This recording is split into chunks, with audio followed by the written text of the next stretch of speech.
Okay, good. So we've started looking at abstract art, and we looked in some detail at Kandinsky. He's the first abstract artist I wanted to introduce to you, Russian artist. We'll go back to look at Russian art next week, I think. But I want to stay with this theme of, and when we do go back to look at Russian art next week, a lot of the art we'll be looking at will be abstract art, actually. Russia in the early 20th century was one of the main places where abstract art was to be found.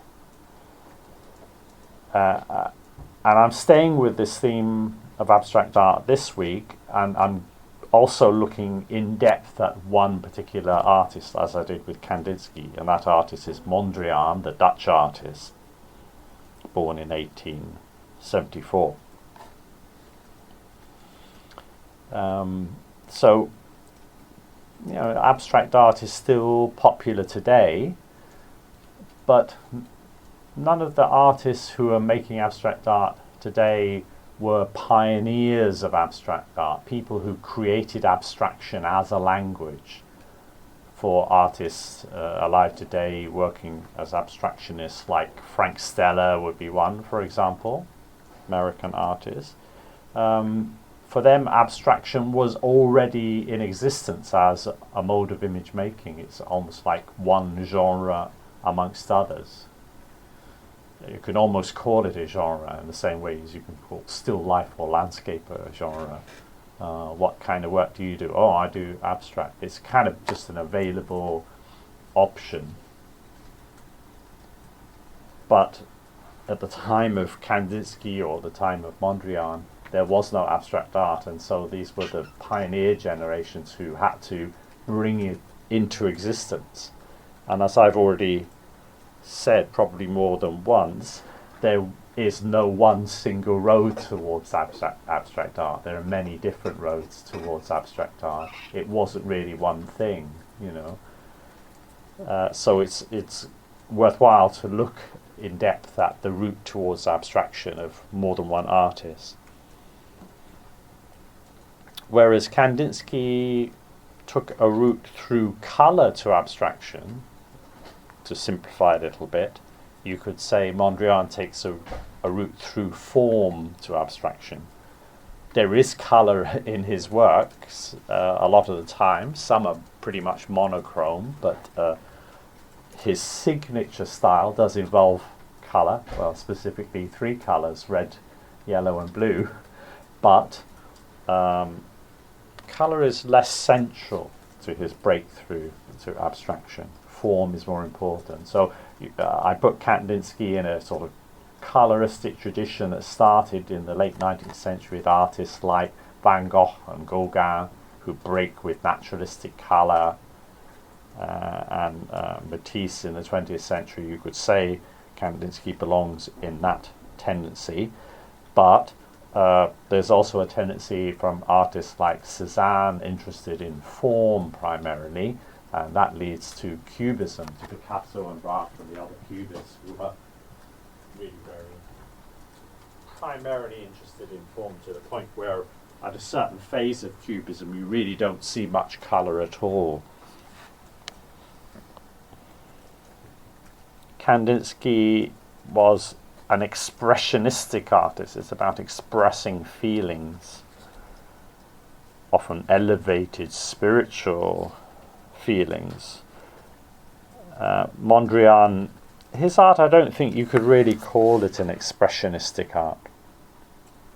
Another kind of way of breaking down different tendencies in abstraction would just be between those who use geometry and those who don't use geometry.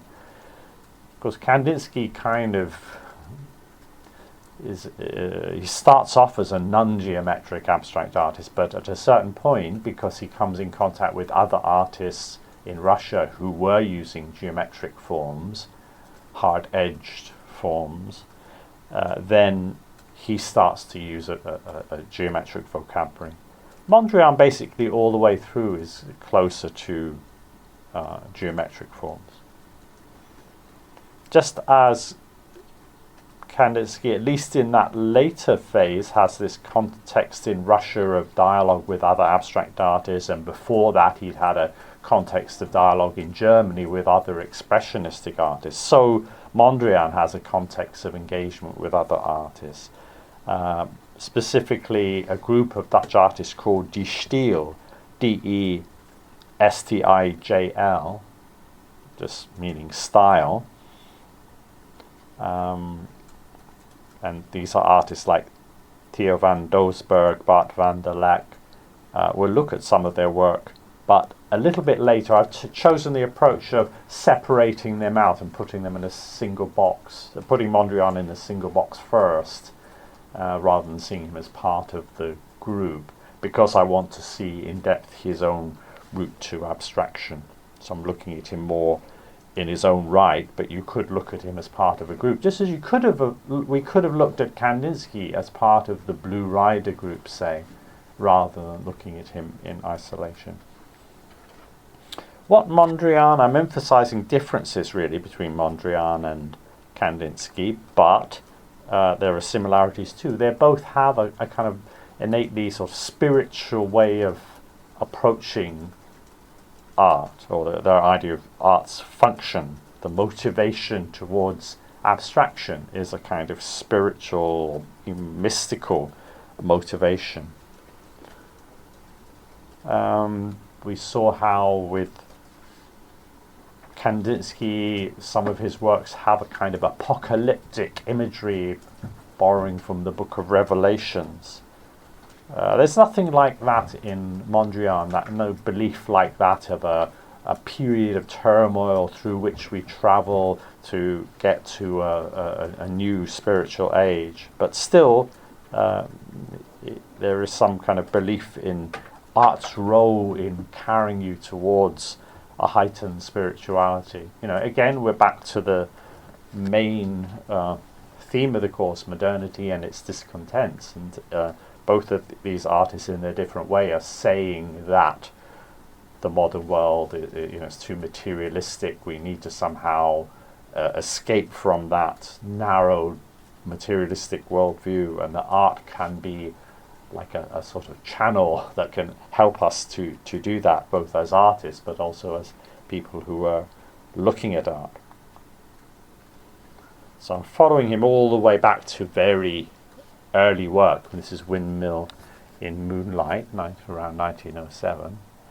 You could say it fits broadly within a romantic landscape tradition. He was particularly aware, it seems, of Dutch and English landscape traditions, two of the great landscape traditions that exist. From the Dutch, one could even say, invented landscape painting in the 17th century. Less perhaps close to the French landscape tradition.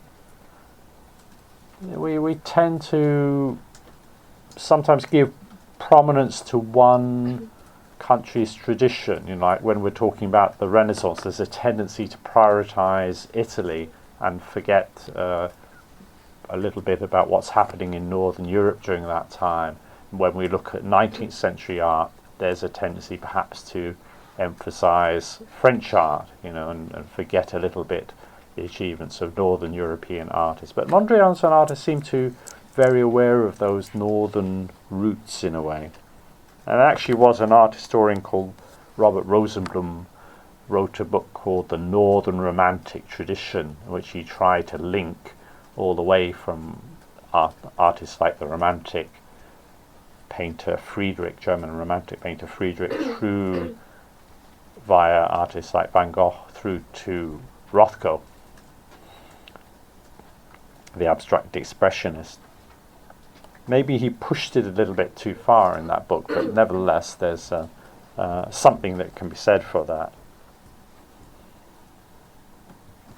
Already it's a very simple work we're looking at here. That shows one of his main strategies, relying on simplification, reduction as a route towards purification in his art, a route towards abstraction. well, we're a long way from that. But one thing I think you'll see as we go along is that in certain of the early works there are properties which foreshadow the later mature style. I'll try to point that out as we come to them. Obviously windmills are a major feature of the Dutch landscape, seen in earlier Dutch painting as well.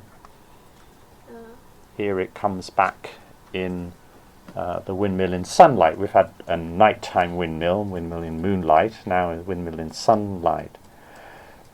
It's almost makes you want to think, well, it's like a sort of pair. They don't look like a pair of paintings, but logically they're a sort of pair. You know, I'll do a windmill at night, a windmill in day, windmill with moon, windmill with sun. A lot of his work seems to fit in a kind of logical sequence, sometimes going back to exactly the same subject, winnowing away, pairing away at the same subject. There's that kind of logical progression like that. Somehow the idea that you get somewhere if you stick with one thing rather than if you keep moving around. The British romantic poet and painter William Blake once said, "The fool who persists in his folly becomes wise."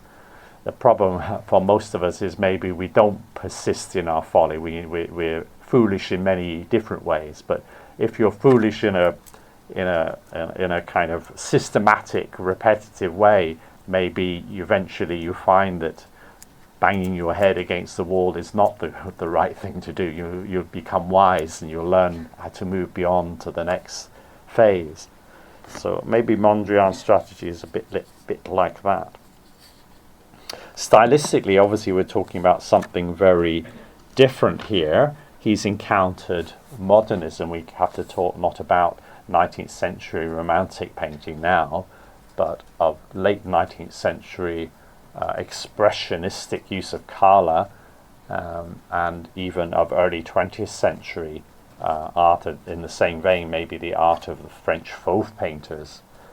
But I think more than the fauves is the art of Van Gogh, a northern European, albeit one who spent time in France for certain phases of his life, later phases of his life. Very strong colour, of course, anti-naturalistic colour here. Very hot colour, intense colour. There's also that broken brushwork, very prominent brushwork. That also reminds me of Van Gogh. Perhaps a little bit also of Seurat's divisionism, pointillism, his breaking down of the touch into a sort of purified version of the Impressionist broken brushwork to make a systematic treatment of the painting surface. But here it's become more a decorative or expressive motif. Sometimes we're seeing complementary side by side, the red and the green, the orange and the blue close together anyway. And what does that heightened colour do? Well, it expresses certain emotional mood, or even give you a sort of spiritual sense of heightened mood, maybe.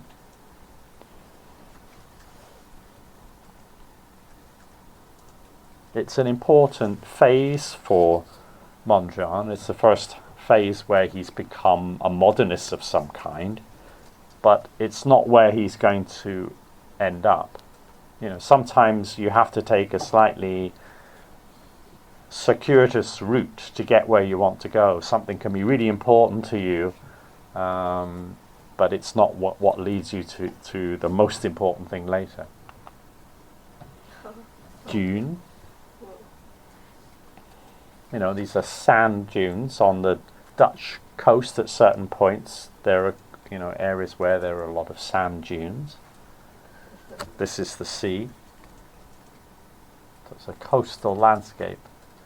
Very simple. Well, a seascape is a very simple kind of landscape because apart from boats and things, there are no unless there's an island or something, then it tends to be very simple, more simple than a landscape. But here he's reduced it even further, just one almost unmodulated blue for the sky, and it's all blue everywhere, and blue for the sea, and then a blue for the dunes. Well, there's a little indication of the actual colour of sand, but only a little bit enough to tell us that. Yeah, the whole style is very reductive. So simplification is already the strategy for him.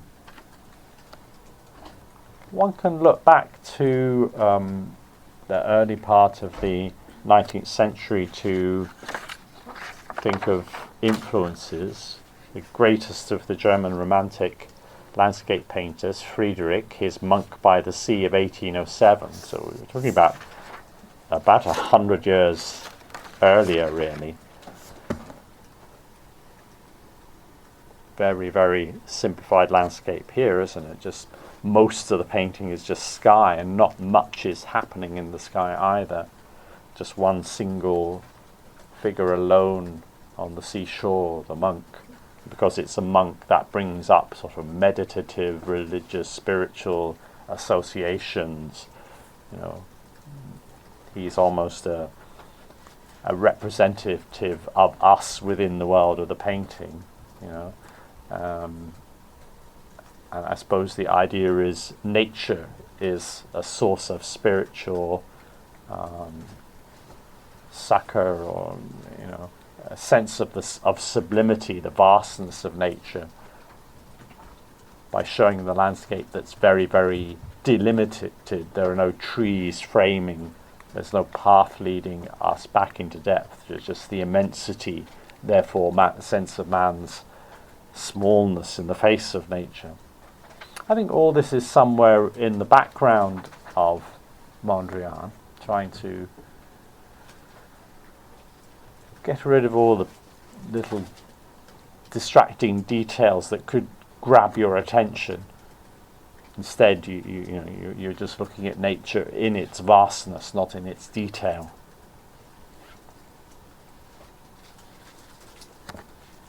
The dune breaks the line of the horizon. That's the main visual incident, in a way. Blocks most of the view of the sea on the right-hand side of the painting. No human figure. We are that figure ourselves.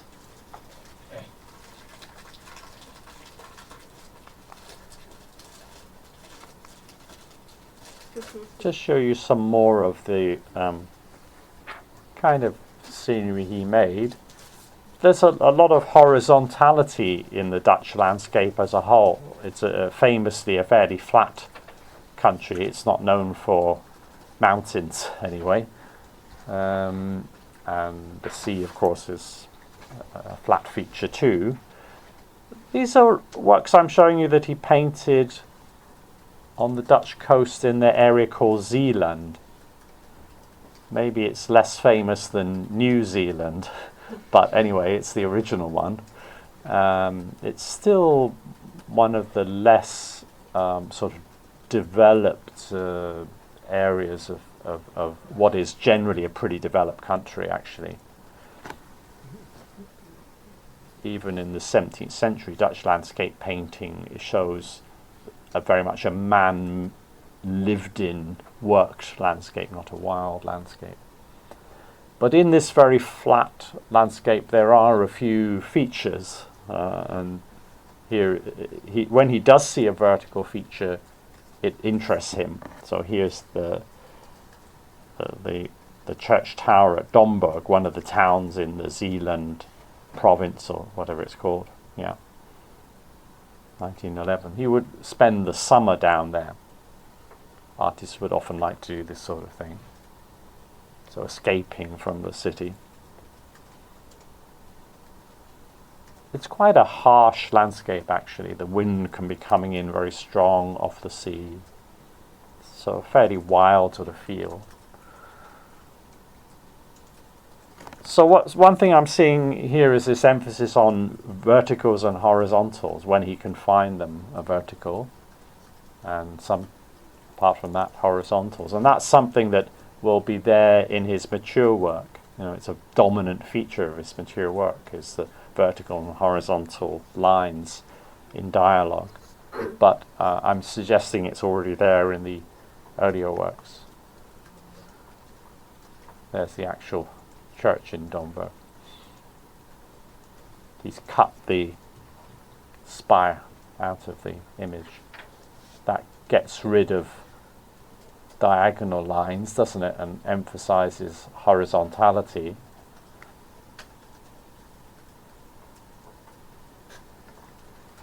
Even in little details that he's found to represent whatever this is here, verticality is emphasized. Or a little bit further down the coast in West Capelle, there is a lighthouse. It's like the next town down the coast from Domburg in Zealand. The lighthouse at West Capelle. Summer morning, 1909 to 10. So, yeah, again, finding verticality in a horizontal landscape. We're seeing again this, almost a slightly Seurat-like, dot-like treatment, which I was pointing out in the windmill painting. It's fairly abstracted already, fairly simplified, although it's still about an actual feature in the landscape. It's still there today. From miles around, this would be the main thing you could notice.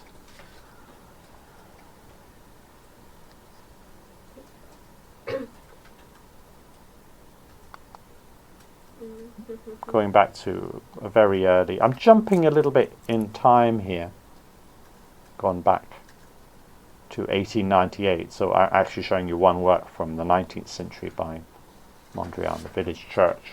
So even at that point in time, he's already interested in this vertical structure of the church. Of course, a church is not just any old structure. It's a structure to do with spirituality and anything going up vertically. Its association with ascent, towards the heavens or whatever. So maybe there is some symbolic connotation. We have to raise that possibility.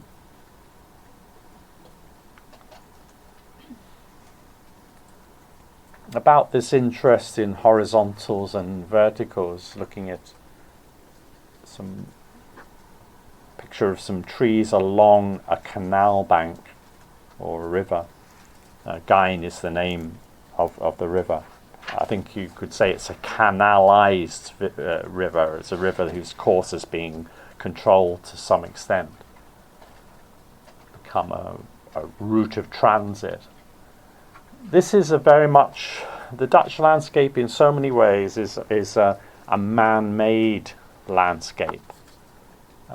These are not wild trees in a forest that's just growing as it wishes, as nature wishes.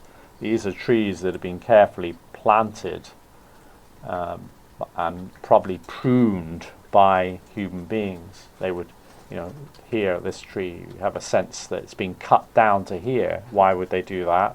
So that it would then sprout shoots, and they could then cut those shoots off every so often to use for basket weaving or whatever. It's a crop tree, in other words. It's not pure nature. It's something man is managing for his own purposes. Or even the rhythm of the trees. That's because they've been planted at a certain interval. Nature doesn't worry about that sort of thing. Trees will be trying to grow wherever there's light for them to grow. They'll take over if you let them. Steal all the light.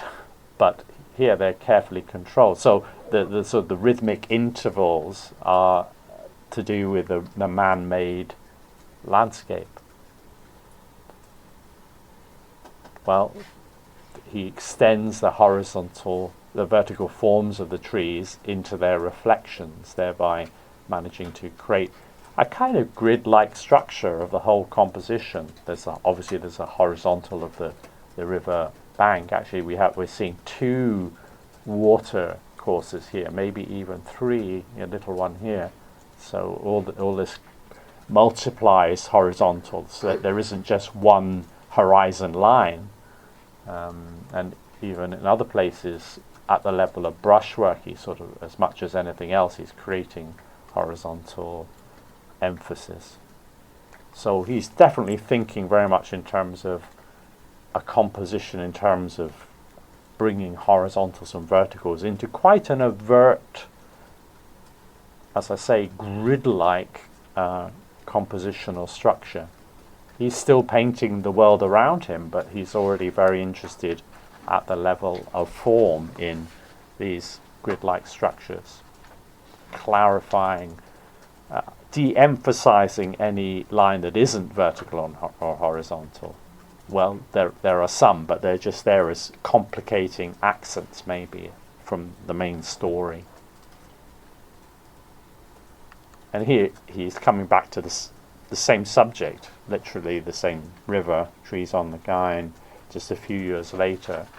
So you're seeing that kind of logical progression in his work, where he'll come back and do the same thing but in a different style. Really, it's a way of marking your progress, or seeing that you do have progress, because you've stuck with one thing. If you kept moving from subject to subject, maybe it's harder to move forward. So here is a story we've seen already, the story of him discovering a kind of faux style, this heightened anti-naturalistic colour. So I'm zigzagging across, looking at slightly different themes, but going back over a same time period, so we keep coming to the same moment.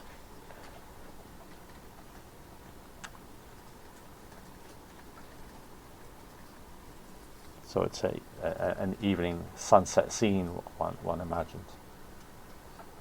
The treatment is much more, not just brighter colour, but just the forms are just much more reductive. The trees are so simplified, less sense of three dimensions to them. Choosing this time of day when everything is suffused by a single colour, that also helps to simplify things. And the trees become silhouettes against the sunlight. Okay, that's a kind of naturalistic excuse for why there's much less detail in the trees. It's just, they're just nighttime silhouettes, evening silhouettes. Even if you tried to take a photo of the scene, you probably just get very little detail in the trees.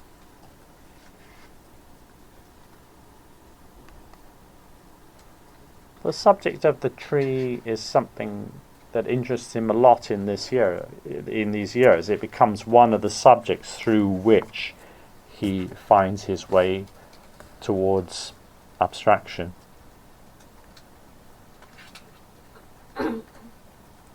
Moving from recording appearance to be concerned with underlying structure. There's this sort of focusing down on a single motif. It's almost like, in a meditation practice, someone will use a mantra, the same sound again and again, and that sort of takes you somewhere. So he's using the same motif, the tree, a single tree. So here's one from that Fauve period, the same period as the windmill in sunlight, really. 1908 to 10. Evening, the red tree. Well, there's a kind of naturalistic excuse, maybe, the title is indicating, for the redness. It's an evening scene, but it's that fauve anti-naturalistic quality to me. orange, the complementary of blue, very hot again, the red.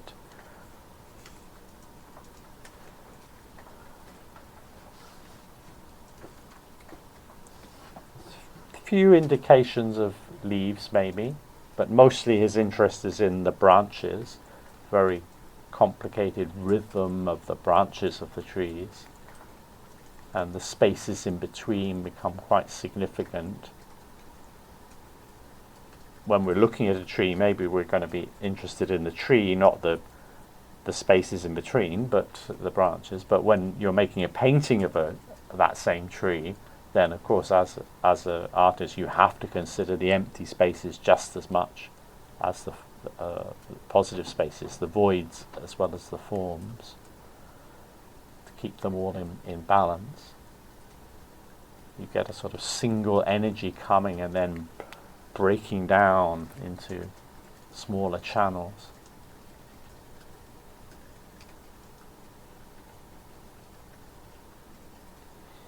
Where have we seen before in art history someone focusing so intensely on just one single tree?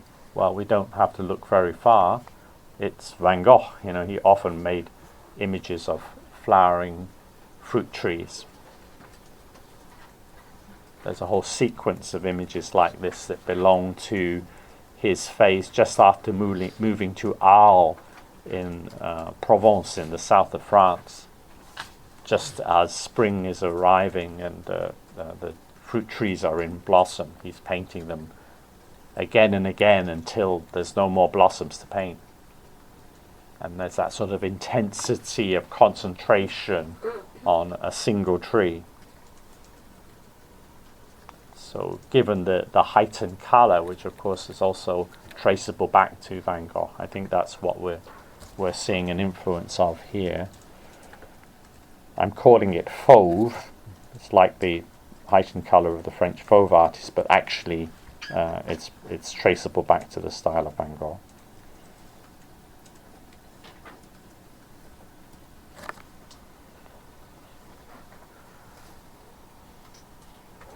I'm talking about the Dutch landscape as very man-made, and this, a tree is part of nature, but a fruit tree is probably the kind of tree that, one of the kinds of trees that human beings have most interfered with.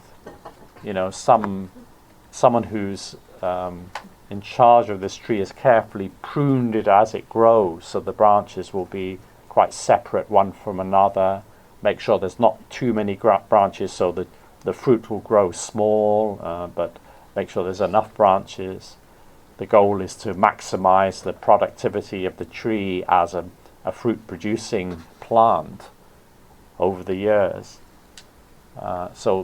Sometimes these trees are spread out against the wall. They're controlled in that way. Their branches are kind of spread in a two-dimensional plane. But even when that's not the case, as here, definitely it's kind of a man-made object as much as a natural object. And that seems something of interest to Mondrian. It's a theme I would say comes up, is not just pure nature, but nature and man in dialogue. So in a sense, you're right there with works like this, where it's a man-made natural environment, and he's very interested in structure as well as in nature in all its diversity. So not a wild forest tree, but a cultivated fruit tree. And then, as over a space of several years, he's coming back to the same motif. Of course, he does other things in between. It's not that he only painted trees for several years. That's would be to misrepresent him. But it's certainly one of the themes he's coming back to.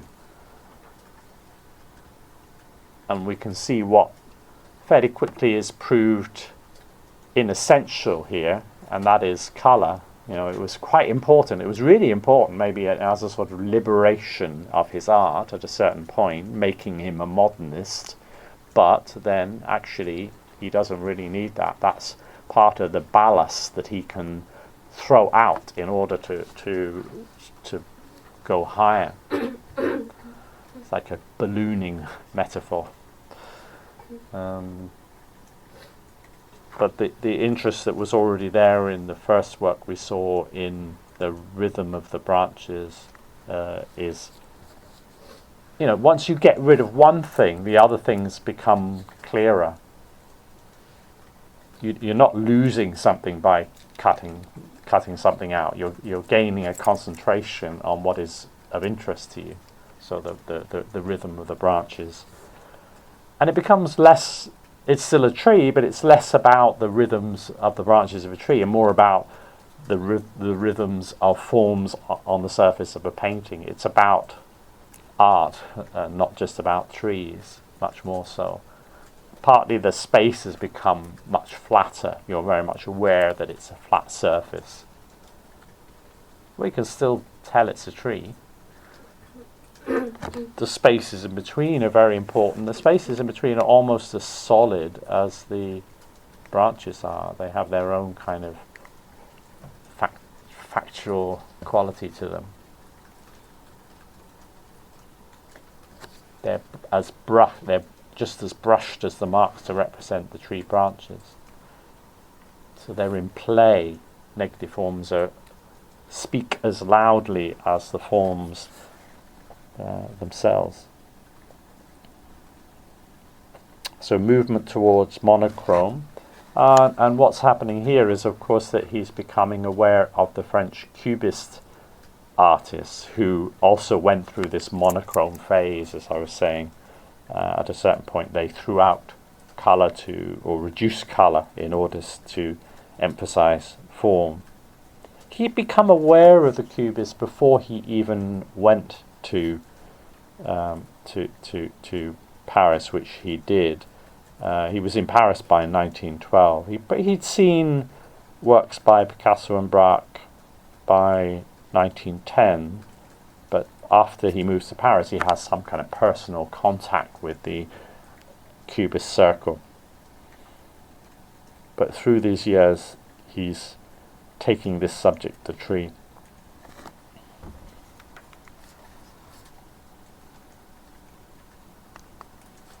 Well, this goes even further. I mean, if we saw this in isolation, maybe we wouldn't even know that it was a tree.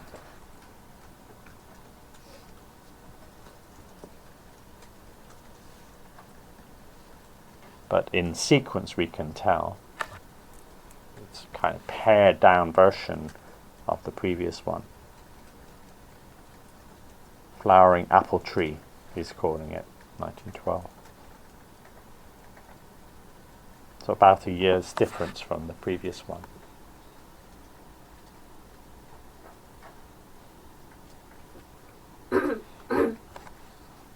So the lines are very organized, but just as the tree itself would have been very organized by whoever was cultivating it.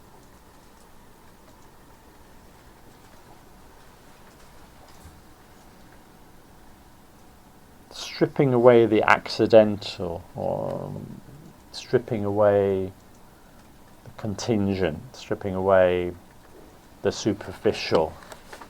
I suppose that's the kind of logic that he would, himself believe is behind this whole process. Maybe with Kandinsky one had a sense that his abstraction was a sort of veiling sometimes of forms, but here it's more paring away, cutting down. Some artists move to abstraction by dissolving, and actually we'll see Mondrian doing that in another motif.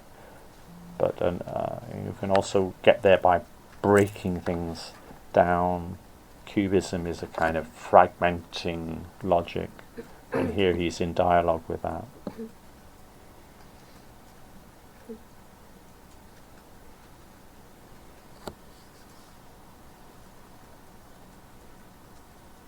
It's not a purely formal exercise, though. It's not just about art, making a nice composition. It's also for him a spiritual odyssey. We're trying to move towards a way of looking at the world, a correct way of looking at the world, which sees its underlying patterns somehow. Inner reality, not spiritual realities, seem to be hidden by our obsession with the surface of nature.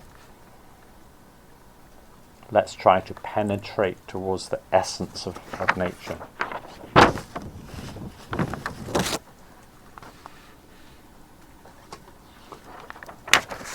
Well, here's another theme where he's doing the same process, where you say the tree was one motif. This is the still life with ginger pot, and actually there are two versions of this, so it's not quite such an extended sequence as the tree sequences, but there are two works, so we can see a process of abstracting. The whole idea of using still life as a route towards abstraction is relatively rare. Maybe landscape is a fairly common genre to use to move towards abstraction, because a landscape is a fairly kind of open-ended kind of thing. You can choose, you can move the details around, and maybe the human figure is more difficult because it has a given structure to it. You can't just sort of take away arms and legs, without it looking strange. Still life is it's a genre of imagery. It's about tactile things that you can close at hand. Somehow it less given to abstraction. Fragmentation of space, the deep space of a landscape, it's easy to break that up perhaps compared to the shallow touchable space of a still life. So this is an unusual thing that Mondrian is doing here. I think part of the reason for engaging with still life is that it really is a very important subject for the Cubists. So this is something an artist will often do when they're trying to come to terms with another artist's work. They will start to take the kind of subjects or genres that artist is interested in. Like Picasso became interested in the work of Cézanne when he was just about to make Cubism. So he starts to do landscapes, because landscape was so important for Cézanne. To learn about Cézanne, although landscape never becomes in the end very important for him. And Braque, having seen some of the nudes that Picasso produced, starts to make a nude painting himself, even though nudes are not normally an important subject for him.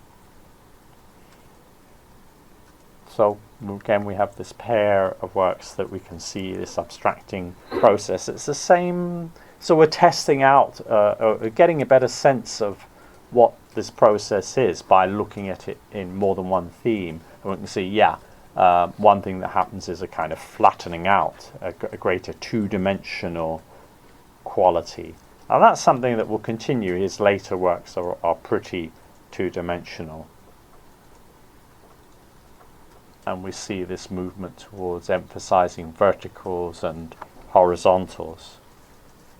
Very, block-like forms. Of course, the object from which the still life gets its name, the ginger jar, has some curves, so something complicates it. Of course, if it was all a grid of horizontals or verticals, maybe it'd be less interesting. We have some other curve forms, and we can see that those have some justification in the original still life. He wants the curve form, but then he wants to contain it somehow. As well as flattening things out, we're also getting this sense of greater connectedness, lines also joining up one to another to create the wholeness in the formal arrangement of the whole surface.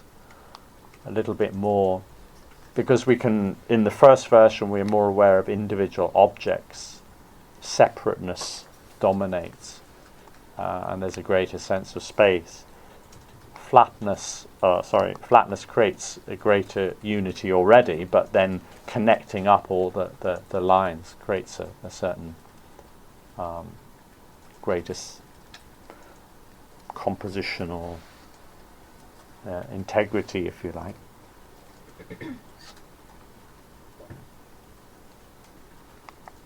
Maybe there's a bit more colour in the first version, starting to use these greys and browns which are popular in the French Cubist still life paintings. Less sense of mass, less sense of solidity.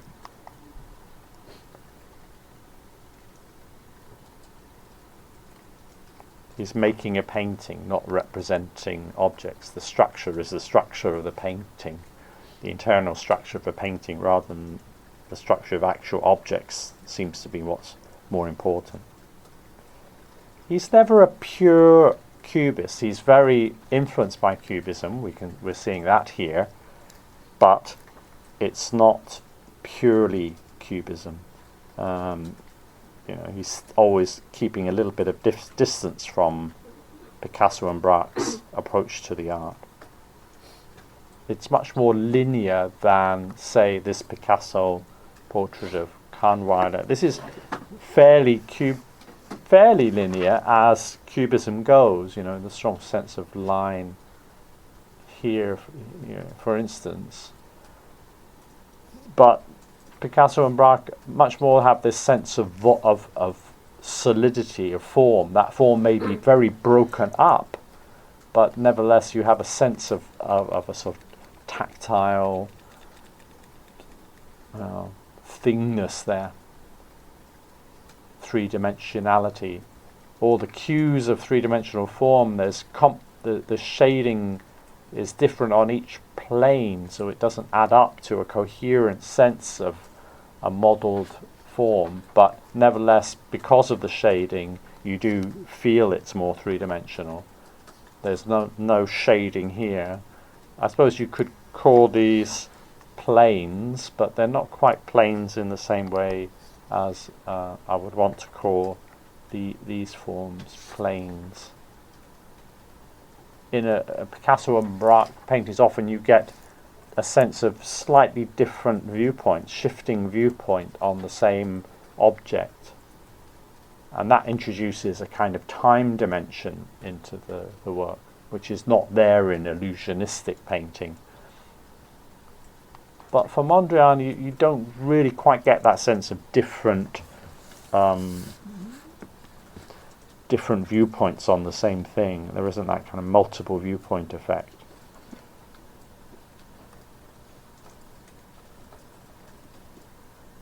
This earlier kind of Cubism was sometimes called analytical Cubism, but in a way, I would say that Mondrian is more analytical than Picasso and Braque were. Cubists never wanted to leave behind the real world in which we live. Perhaps that's one of the reasons why Picasso is making a portrait here, because portraits are of specific individuals by definition.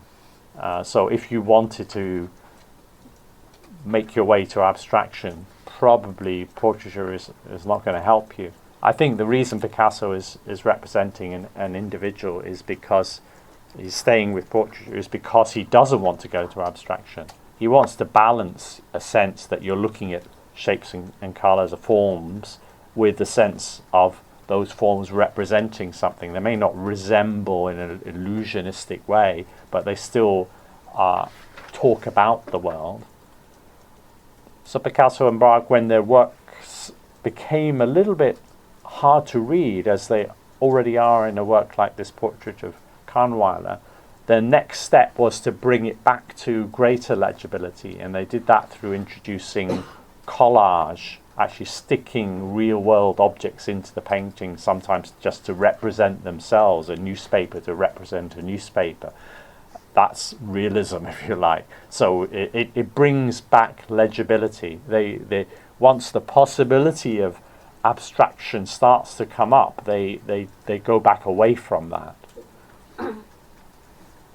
So Mondrian sees that, but instead wants to go straight ahead. He wants to go towards abstraction rather than avoiding it. And indeed, he sees Cubism as somehow failing to follow through its own implications. As if they went half the way there, but they didn't have the courage to go all the way there. In fact, what the Cubists were doing was something a little bit different.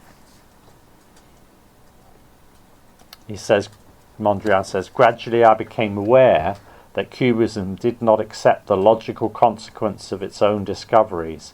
It was not developing abstraction towards its ultimate goal, the expression of pure reality.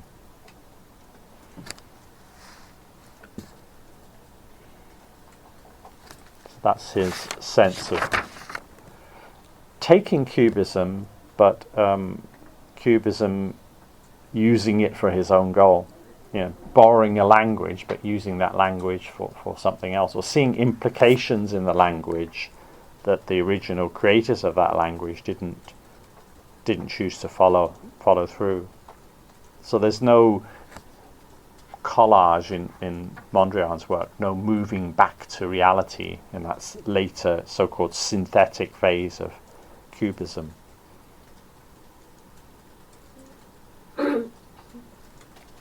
Okay, so maybe we have our break there.